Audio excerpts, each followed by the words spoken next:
তিনি ভিন্ন হবেন। দিন পাঁচেক আগেই 19শে সেপ্টেম্বর হাওড়া জেলায় বন্যা পরিদর্শনে গিয়ে পায়ের পাতা ভিজিয়ে ফটোশুট করতে করতে সাংবাদিকদের জানিয়েছিলেন ডিভিসির সঙ্গে সব সম্পর্ক ছিন্ন করবেন তিনি। এটা তো দেখছি জল ছড়া বন্ধ হচ্ছে না, আমি নবান্নে ফিরে গিয়ে আমি দেখাচ্ছি, সব রিলেশন কেটে দেবো, ডিভিসির সাথে কোনো সম্পর্কই আর রাখবো না।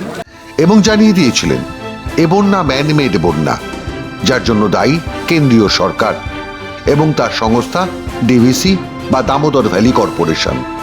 বাংলায় নাকি বন্যা হয় না, বন্যা হয় ঝাড়খণ্ডের জন্য, উত্তরে সিকিমের জন্য, আর দক্ষিণবঙ্গে ডিভিসির জন্য। সে কারণেই বাংলার বন্যা ম্যানমেড। ডিভিসিকে যেভাবে এবার ডিভিসি যা বিহেভ করেছে, ডিভিসি প্রায় 4-4.5 লাখ, কোনো হিসেব নেই, আমাদের জানাচ্ছেও না, কোনোদিন কিন্তু এটা হয়নি। আমরা টাইম টু টাইম মনিটরিং করি এবং আপনারা শুনলে অবাক হবে, যেদিন ডাক্তারদের নিয়ে আমার বাড়িতে মিটিং ছিল, আমি ডিভিসির যে চেয়ারম্যান তাকে পার্সোনালি ফোন করেছিলাম, আমার চিফ সেক্রেটারি কথা বলেছিল, আমি বলেছিলাম যে আমাদের এখানে বর্ষায় ফ্লাড হয়ে গেছে, প্লিজ এত জল ছাড়বেন না, আপনারা যখন 80% ভর্তি হয়ে যায় তখন কেন একটু একটু ছাড়েন না, তাতে আমার অসুবিধা হয় না। আমাদের রাজ্যটা নৌকার মতো, উত্তরবঙ্গে বন্যা হয় ভুটান নেপালের জলে, আর এখানে বন্যা হয় ঝাড়খণ্ডের জলে, মালদায় বন্যা হয় বিহারের জলে।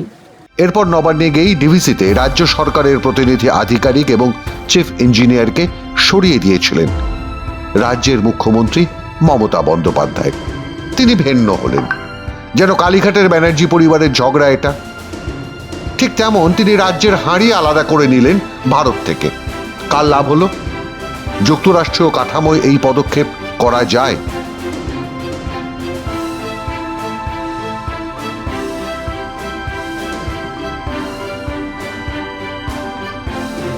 মাননীয় মুখ্যমন্ত্রী কি জানেন ডিভিসি মানে দামোদর ভ্যালি কর্পোরেশনের পশ্চিমবঙ্গে আছে মোট 8টি জলবিদ্যুৎ, তাপবিদ্যুৎ ও সৌর বিদ্যুৎ প্ল্যান্ট, যার মাধ্যমে পশ্চিমবঙ্গের মাটি থেকে প্রায় 4600 মেগাওয়াট বিদ্যুৎ উৎপাদন করে এই ডিভিসি, যেখানে এই রাজ্যের অসংখ্য সরকারি, অসরকারি, সংগঠিত, অসংগঠিত শ্রমিক কর্মচারী কর্মরত। তারা এই ডিভিসির নানান সংস্থায় বিদ্যুৎ উৎপাদনের সঙ্গে যুক্ত। উল্টো দিকে ঝাড়খণ্ড রাজ্যে রয়েছে ডিভিসির 7খানা জলবিদ্যুৎ, তাপবিদ্যুৎ ও সৌর বিদ্যুৎ প্ল্যান্ট। সেখান থেকে উৎপাদন হয় মোট 2095.264 মেগাওয়াট বিদ্যুৎ। এই 15টি প্ল্যান্ট থেকে উৎপাদিত বিদ্যুতের প্রায় 55% বিদ্যুৎ পায় এই রাজ্য পশ্চিমবঙ্গ, আর বাকি 45% পায় ঝাড়খণ্ড। এখন কেন্দ্রীয় সরকারের সংস্থা ডিভিসি যদি ঘোষণা করে কাল থেকে এই বিদ্যুৎ দেওয়া বন্ধ করে দেওয়া হবে, তখন কি করবেন রাজ্যের মুখ্যমন্ত্রী মমতা বন্দ্যোপাধ্যায়? কারণ 2011 সালের পর থেকে 2024 সালের মধ্যে রাজ্যের নিজস্ব একটাও তো বিদ্যুৎ প্রকল্প তৈরি করতে পারেনি রাজ্যের সরকার। না জলবিদ্যুৎ, না তাপবিদ্যুৎ, না সৌরবিদ্যুৎ প্ল্যান্ট। কার্যত অন্ধকারে ডুবে যাবে গোটা রাজ্যটা। পাশাপাশি দীর্ঘদিন ধরে ঝাড়খণ্ড দাবি করে যাচ্ছে ডিভিসির সদর দপ্তর ঝাড়খণ্ডের রাঁচিতে নিয়ে যেতে, যার ফলে ডিভিসিতে ঝাড়খণ্ডের কর্মী সংখ্যা স্বাভাবিক কারণেই বাড়বে এবং বাঙালি কর্মী সংখ্যা কমবে। একে তো শিক্ষা দুর্নীতির ফলে রাজ্যের শিক্ষার হাল একেবারে বেহাল দশায় পরিণত হয়েছে। 21-22 শিক্ষাবর্ষে যারা মাধ্যমিক, উচ্চ মাধ্যমিক বা স্নাতক পাশ করেছেন তাদের পুঁথিগত জ্ঞানের অবস্থা তথৈবচ। ফলে পরবর্তীতে এই প্রজন্ম যে প্রতিযোগিতামূলক পরীক্ষা দিয়ে চাকরি পাবেন সে সম্ভাবনাও বিরল। ফলে ডিভিসি কেন, যে কোনো চাকরির ক্ষেত্রে বাঙালি ছাত্রছাত্রীরা পিছিয়ে যাচ্ছে স্রেফ এই রাজ্য সরকারের নীতির ফলে। এরপর যদি কেন্দ্রীয় সংস্থায় বাঙালি চাকরি প্রাপকদের সংখ্যা দ্রুত কমতে থাকে, তার দায় নিতে পারবেন তো বিশ্ব বাংলা রিপাবলিকের অধিনায়িকা? এছাড়াও প্রতি বছর ডিভিসির জল ছাড়ায় ম্যানমেড ফ্ল্যাট তৈরি করা হয়। ঝাড়খণ্ডে বৃষ্টি হলে আমাদের চিন্তা হয়, বাংলার বর্ষায় বাংলায় বন্যা হয় না, ঝাড়খণ্ডের জলে প্রতি বছর বাংলায় বন্যা করা হয়। এইবারই প্রথম আমি দেখলাম এতদিন বাদে এখন ডিবিসির জলটা নাকি জল শক্তি মন্ত্রক থেকে ছাড়া হয়, ফলে তারা আমাদের না জানি যেভাবে জল ছেড়েছে।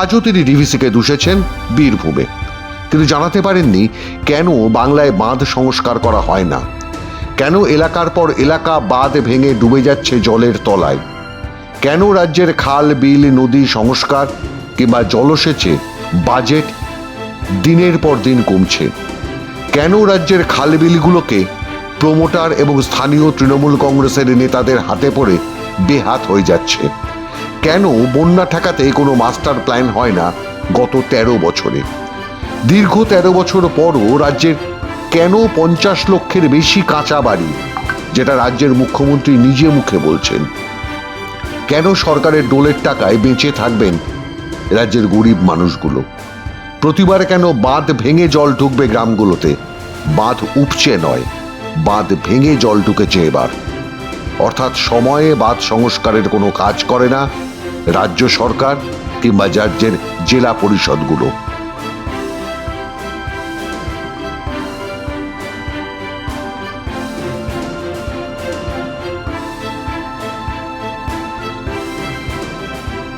আর এরপর ডিভিসি থেকে বিচ্ছিন্ন হওয়ার মস্তানি সম্ভব। রাজ্যের সরকার চালাতে বেশ কিছু আইএএস অফিসার আছে যারা লেখাপড়া শিখে এসেছেন এই পেশায়। এদের কেউ কি নিজেদের মস্তিষ্ক এবং শেরদাঁড়াকে কাজে লাগিয়ে রাজ্যের মুখ্যমন্ত্রীকে এই তথ্যগুলো জানান না?